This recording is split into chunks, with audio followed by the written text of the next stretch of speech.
Hello YouTube, and welcome to a different kind of video. This is going to be how to smooth the Polysmooth PLA filament from Polymaker. Now, there's a couple ways on how to do it, but those usually require the Polysher. Now, well, that would be great and all. However, this print would be technically too long to do it, as well as all my other prints, because they're always RC car bodies. So this would not fit in the Polysher. So what we are going to do with this is a different way. Now, other ways that you'll find it is that they make bigger baths for this to sit in. Except there's one thing. You don't even need a bath. Just a good old sprayer. So what we do, 91% isopropyl alcohol, cheap dollar spray bottle, and a couple sandpapers. Well, 30 ones in our case. We got 60 grit, 150, and some 220. And this print is at a 0.18 print height, and it's printed on an XYZ DaVinci. And well, it might not be the cleanest printer in the world. It does tend to like this filament pretty well, I guess, as long as the moisture's out of it. So what we're going to do, we're going to spray this a bit, let it sit, and then we'll get to sanding. So what we're going to do first is that we're going to have to figure out a place to hold this to sand. And a comfortable place for me is I like to hold it from the back. So the back is going to be the last place we spray this, because if you know about this stuff, or have at least used it, or have polished it, it tends to get very goopy when alcohol is applied. And definitely don't want to be constantly putting pressure on a place that has it, or else you're going to put a hole in it. Well, not so much a hole, but there's going to be a noticeable dent. So we're going to try and keep the back end nice and dry, so then it doesn't do that. Obviously, our point of focus is going to be the roof and the hood, and maybe the spoiler later. But let's get to that.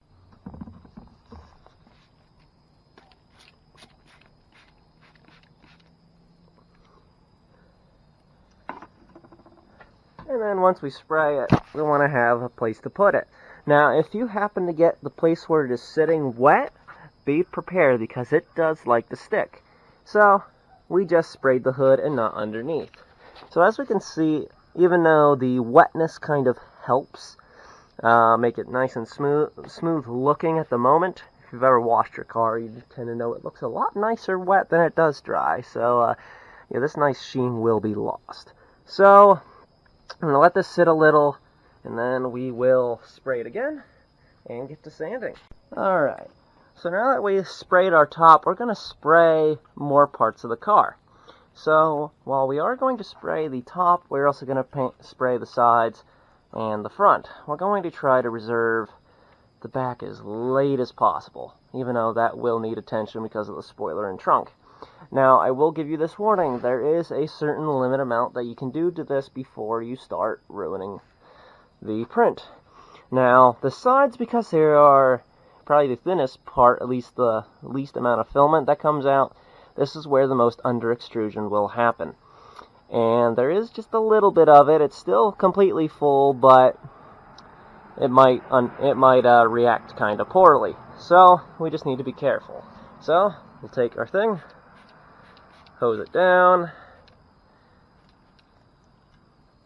I want to get some of the back. And you know what? We'll get the trunk.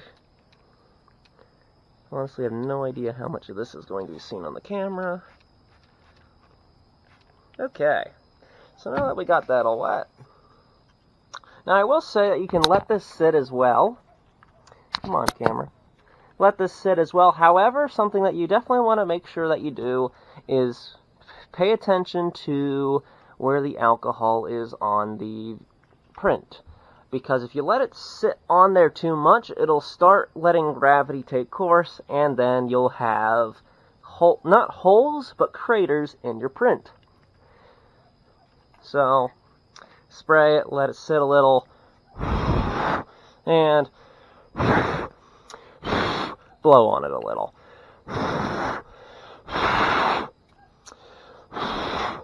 Get any excess off. and then let it sit for a little longer. The next spray that we will do, we will start sanding it with the 60. Alright, now we're going to start sanding. We are going to start with our 60 grit. However, there's only a couple spots that will actually need the 60. The roof and the hood. We'll see if we can get a little bit of the spoiler. Maybe we'll use some wet sandpaper. So, drop my 220. So, hose our top. Get the spoiler a little. Get the spoiler a lot.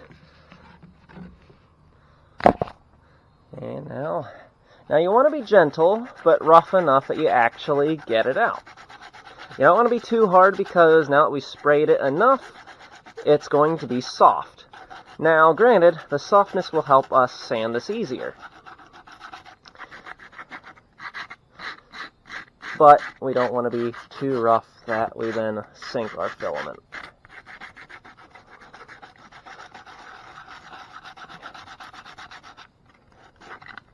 Oh, I definitely got some wetness on the back. Gotta make sure I actually hold it by just the back. Don't want to touch it anywhere else. Now, it's best to definitely sand this in the direction that the filament is layered. So, going forward and back will definitely take out the layerage on the hood very easily. The roof we can kind of go in multiple directions as it kind of builds up into one location. The trunk, we can only sand it so well.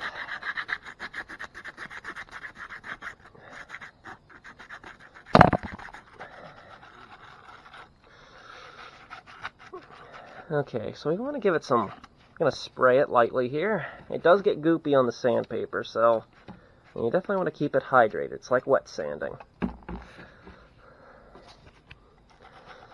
That's pretty much what we are doing. We are wet sanding, except we get goop in return.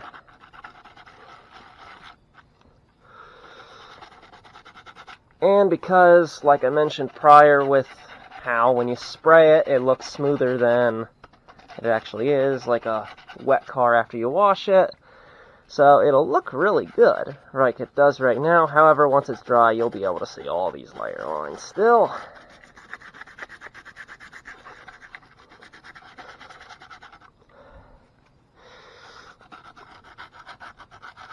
Now, granted, I'm not entirely sure what's making the scratching sound more, the sandpaper or the print. I'd imagine it's the print for the sole fact that when you do it on the hood, it actually sounds soft. But when I do on the roof, you can really hear it. Okay, so we're probably good. The trunk's going to be a little challenging, so there's not much we can do there. See all that on the sandpaper, and then we'll give it one last spray. And that's that. So what we're going to do is give it one last brushing of the sandpaper because it looks like it's that. So what we're actually going to do, what I'm going to do is I'm going to wash it off because it looks like I got all this molten stuff on here. So we're going to go wash it. And then we'll be back out here with the lighter sandpaper. Alright, so I sanded it a bit with the 150, 180, should say on the back. 150, okay. So I sanded it a bit with the 150. I am having a little problem with the hood here, but I blame it on the fact that I use contaminated sandpaper to start. So when you are doing this, do not use contaminated sandpaper. I'll hopefully put a thing at the beginning of the video. But as you can see there, it's kind of hard to see, so I'm not sure if the camera will pick it up. I do have fingerprint marks, so I did touch it a bit, which is a no-no. So we're going to do the 220. I do have a clean spot that we'll use, so we'll do that. So we'll continue with not spraying the back. I think the back we might be okay with just being able to spray it. So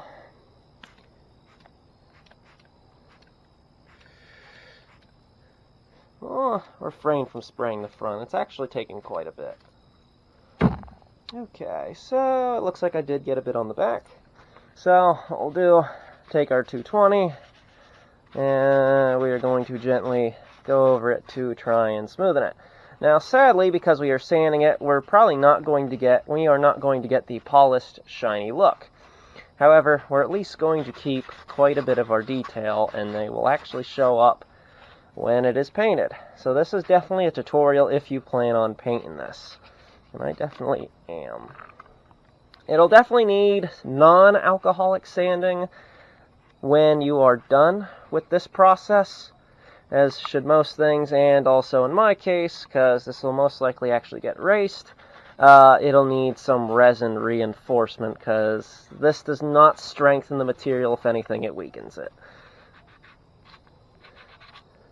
So, gotta get rid of all my crud.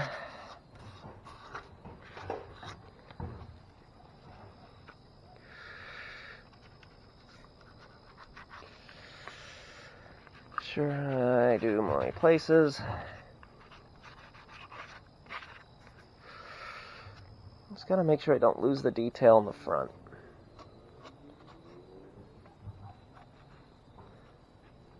Because if it does get too saturated, it does tend to, I wouldn't say crack, but it does like this thing where like the paint softens and now you just have a massive hole. Oh no, I contaminated, guys. I contaminated it.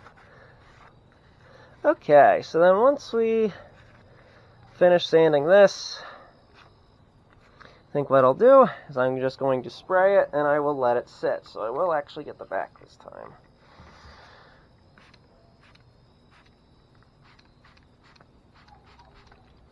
Refrain from the front.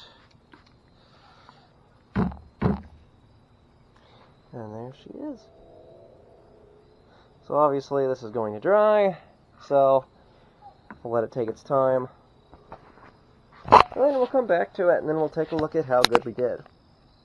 Okay, so now that we are done with all the sandpaper, well, we got plenty of alcohol left, which is good. And now our final product is this. Okay, so it looks a little disgusting at pouring. So, yes, the sandpaper is going to obviously contaminate the alcohol, even if the sandpaper is nice and clean. However, this still is going to require the usual sanding, primering, and then painting. Now, if you think this might not be the absolute best, it claims it's filming in 1080p, so maybe you can see all the good details, maybe not. But, go in there, looks pretty good. Now, granted, it's going to take a couple days for me to get around to this and actually paint it. However, I do have painted examples. Coarse just happens to be 3 skylines. You got R32. Looks pretty good. I don't know if you can see the dent there, but that's what I was getting at earlier. That was a pretty decent thumb spot. My R33 skyline. Painting that in a metallic silver. Kind of just want to put some gloss clear coat on it. However, I never know if it's going to crack or not. And then, beautiful Paul Walker blue skyline from Fast 4. Looks pretty good. Alrighty. Now granted, I'm still going to have to throw some form of resin on the inside here because these will take a little bit of a beating when being raced, so they need to have at least a little bit of strength. So, I'm going to have to add that in. So, in the meantime, hope you liked the video, and hope this taught you something. Alrighty, see you guys in the next one. Bye.